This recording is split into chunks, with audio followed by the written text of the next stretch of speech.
Hello and welcome back to another breakdown of Rings of Power Season 2. In today's episode, we're going to take a look at episode 6 of this season. And we're going to do this like last time in each different story arc that is going to take place in this episode. And today we're going to have 5 different story arcs. First of all, we're going to take a look at what happened in Eregion. Next up, we'll see what Adar has to talk about with Galadriel. After this, we're going to dig deep into the story of Khazad-Dûm. Then we're going to go over the sea and find out what really happens in the story of Númenor. And finally, we will take a look at what really happened in Rhûn. So why don't we start this video with the story of Annatar Celebrimbor in Eregion. It all begins with Celebrimbor trying to create the Rings of Power for men. And it does not work. The Smiths and Celebrimbor tried this countless of times, but it does not work. He has been consumed by his work and by Annatar himself that he even forgets the people, their names, and even where some things are, like his hammer that he needs to create these rings. Annatar tells him, Celebrimbor, you gotta work on these rings. I will focus on the people. You focus in here. So Annatar goes and speaks to the people and says, Celebrimbor has to work alone. Just leave him there. I will be leading this land for now. And I gotta say, I have mentioned this a couple of times, mostly in Númenor. There are just like 10-20 people there. Eregion is much bigger than that. Ostinet's Hill, this capital city, is much bigger than that. This just feels like it is really small. I'm not saying that there has to be always like 100-200 people, but sometimes you need to show the grander capacity. Like in Númenor, we have this as well, when the crowning of Miriel was taking place in episode 3. And then there is just like 30 people there.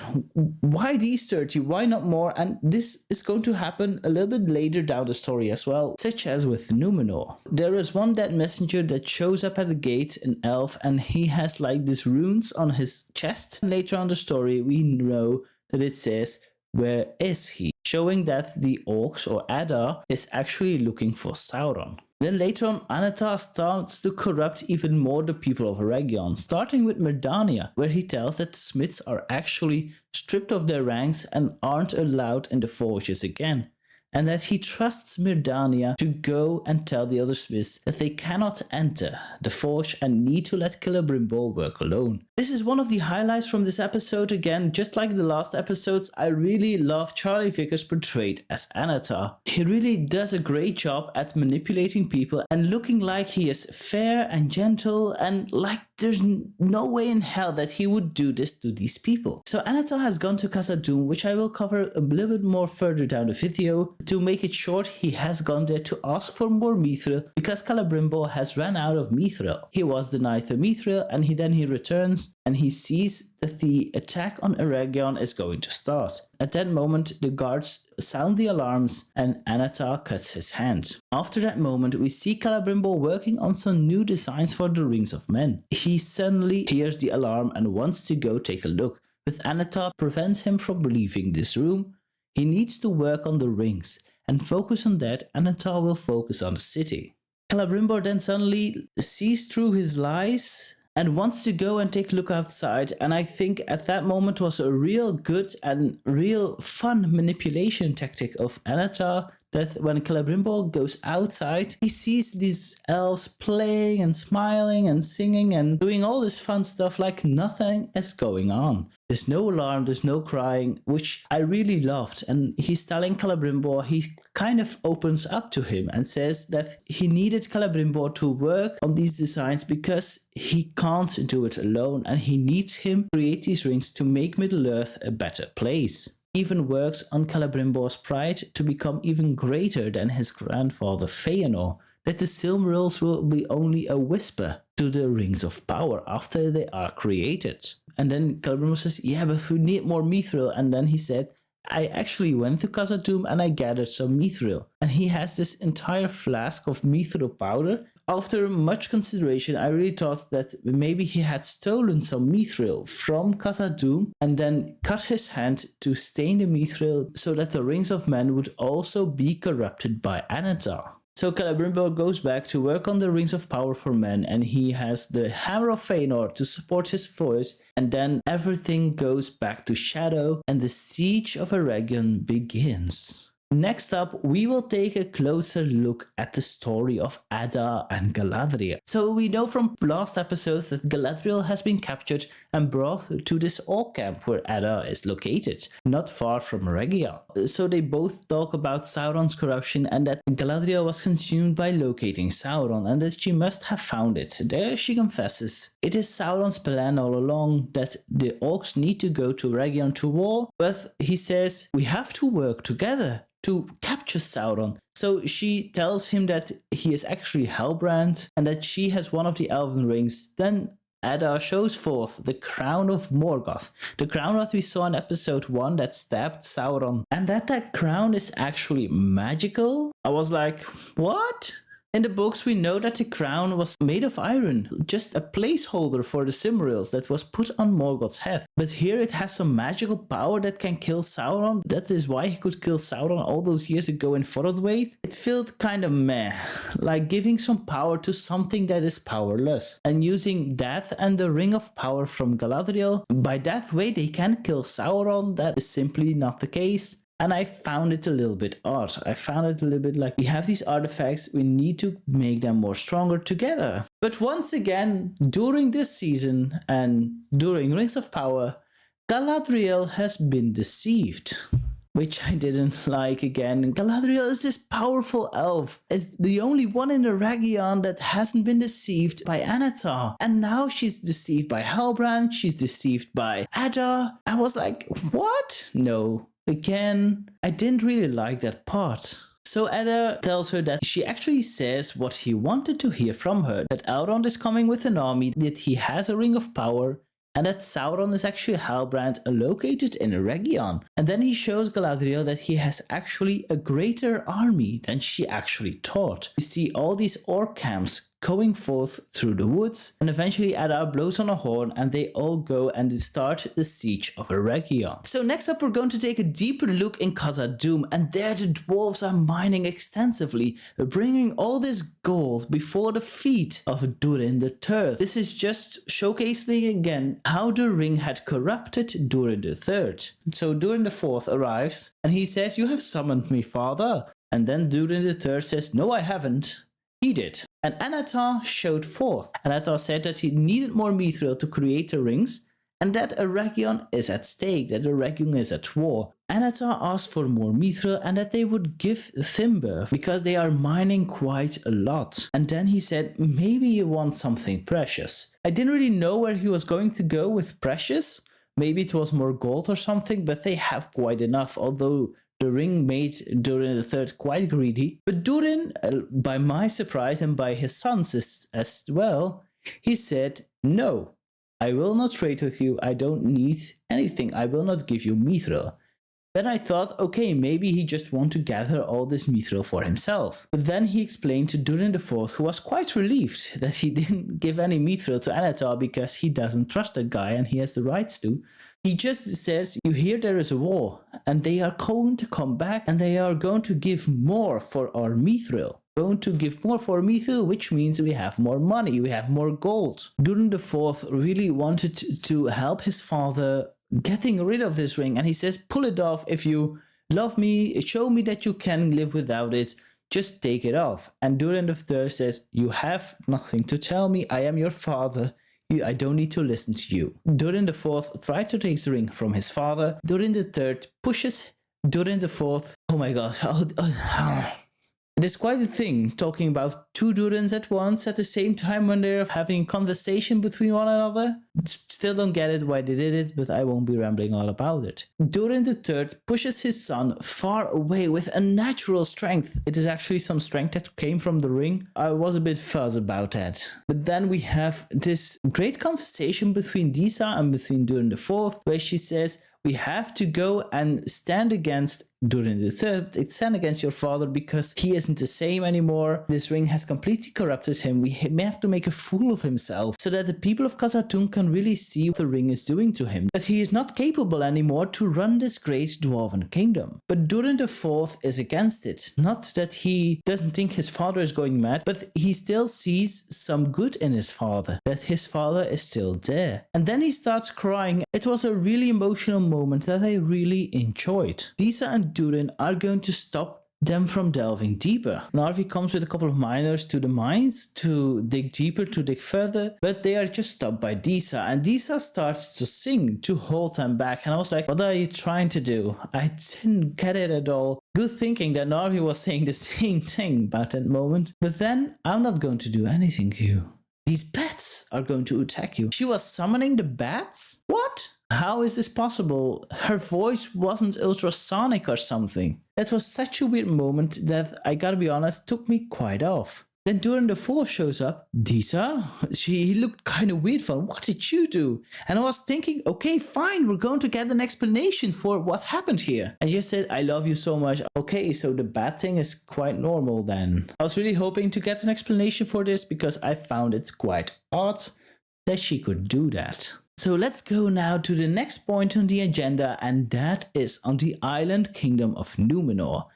There is a trial going on from Elendil, and once again, just like I have mentioned with Eregion, not many people are there. Pharazôn, which I quite enjoyed, said, okay, he has the death penalty. And at that moment I was thinking, Eregion, I know that you're quite mad at your dad. Are you going to say anything about it? Are you going to try to stop our Pharazôn to give your dad a death penalty? But then he said he won't get a death penalty if he accepts that he did some crimes and that he will pledge allegiance to our Pharazôn, the rightful king of Númenor. So he says that indeed I did my crimes, but I will not accept our Pharazôn as the rightful ruler, which I really enjoyed, and a great Elendil moment, which we're going to have a lot of in this episode. So then Lord Belzegar comes with this idea, wait, so if he wants to be accepted as one of the faithful and be treated like one of the faithful, why don't we let the Valar decide what is going to happen to him?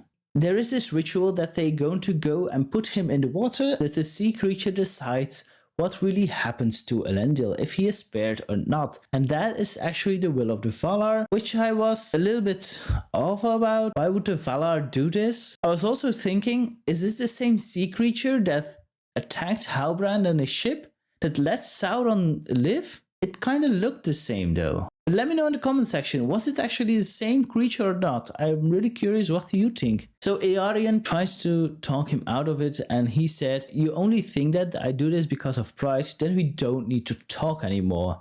And I was like, oh damn, Elendil, good job. Eregion kind of figured out from our Pharazôn that he would actually say that. So she sends in Miriel to talk him out of it. Miriel said, come on, just bow to Pharazôn. And Elendil said, no, I'm not going to do that. At the moment that Elendil is going to stand trial by the sea creature, Miriel shows up and says, because he did these crimes in my name, I can take his place for trial. Which I do believe is just Eregion and Miriel working together on a plan to get Elendil not to go into the water. So Miriel goes into the water, sees a sea creature, but the sea creature deems her worthy. And then Elendil cries out, Tar Miriel, Queen of the Sea! And then the people suddenly who were standing there were all, Hail Tar Miriel! Once again, just 20, 30 people. If like 100, 200 people were standing there, this scene would have been so much more effective. If like hundreds of people were standing there, I'm not saying that they have to do all the time, all these people, but like with the crowning of Miriel. A lot more people who should have stand there with the trial as well. A lot of more people should have been there. It just makes everything so small. At the end of the Númenor story arc, we see our Pharazôn looking into the Palantir where he sees Sauron, the inside of Mount Doom, which kind of looked like the eye of Sauron, with nothing more. So we couldn't get more of this, of what he's going to see, what his vision is going to be for Númenor. At the end of this scene, there is a transition to go to the conversation between Adar and Galadriel, where Galadriel says Halbrand is Sauron. So maybe in this vision, as our Pharazôn finds out that Halbrand is actually Sauron, which would give him a reason to go to Middle-earth with a great army to capture him, which we're going to see in a later season. And now, last and definitely the least favorite of my story arcs is in Rhûn. And first of all, we have two different story arcs going on in Rhûn. The first one is with Tom Bombadil and the Stranger, and the next one is with Nori and Poppy and the Stalls. So Nori talks to Gundabal about moving away from Rhûn because of Nori and Poppy being in the village. The village is in danger and that they have to leave, but Gundabal says, yes, this is our home. This is where everything happened, where my grandparents lived, where my father lived, where I married my husband who died. She talks about this tree that is standing there where she was married under with her husband, and there were like things hanging in this tree. I immediately thought of the party tree in the Shire. And next up, we see Poppy and Merrimac kiss.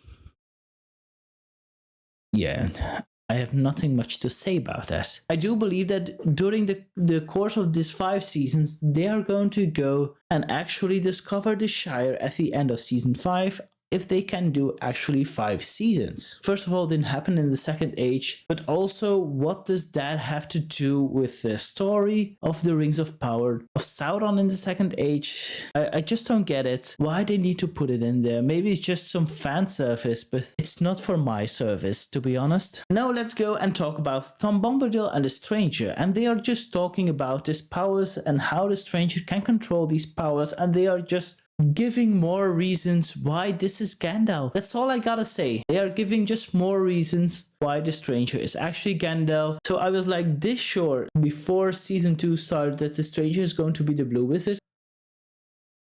Now it's here. Yeah, you can't even see my hand. That's how low it is. He says, how can I master this secret fire? This secret fire is a reference to the flame imperishable that only a Iluvatar can wield. That gives the elves, men, dwarves, all of the creatures individual life. But then Tom Bombadil talks about why do you need to master it? You have to serve the secret fire, which is a great, not at all great reference. One of Gandalf's great lines at the bridge of Khazad-Dûm where he is battling the Balrog. So Tom says, okay, let's go. We're going to go on a walk. Follow me. He takes up his blue coat and they are off. Which, okay, was good. And then they come to this dead forest where he has to find his staff and just open his eyes so he can see which staff he needs to take. So the Stranger is kind of in a battle in mind, actually within himself. He wants to save Nori because he had this vision that Nori and Poppy are going to be in danger, but then he has to sacrifice to save Middle-earth. But Tom Bombadil says,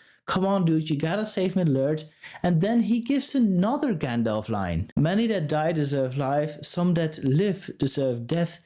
Can you give it to them? He talks about this line from Gandalf, and this is like a complete different context. Here he is talking about choosing between Nori and the rest of Middle-earth. But in the books, this line goes about talking about the pity of Bilbo that goes towards Gollum, which I will cover this Sunday for our Hobbit Day special. So stay tuned for that and subscribe to the Table of Durin so you don't miss this episode.